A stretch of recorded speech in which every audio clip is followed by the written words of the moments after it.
Okay guys, I'm at Starbucks. I'll be trying out their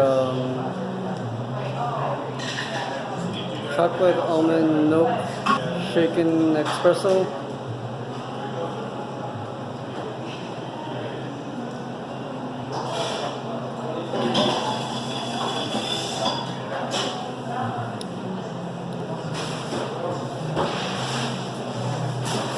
I had it in a hot or warm.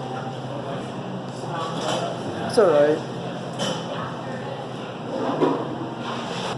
Drinking this is like almost like drinking like hot cocoa. It's a little bit sweet. There's a little bit of milk flavored in there. If you're ordering this in ice cold, the flavor that is not that bad. You can taste a little bit of almond flavor in there. The almonds does taste like a little bit roasted. I don't think you could really taste the chocolate in there. I'm gonna give this one like a rating of 3 out of 5. Okay guys, if you guys like this video, like and subscribe.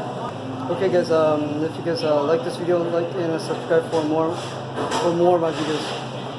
Okay guys, if you guys want more information, it's gonna be down below this video. Okay guys, this is Trader's Quest. See ya.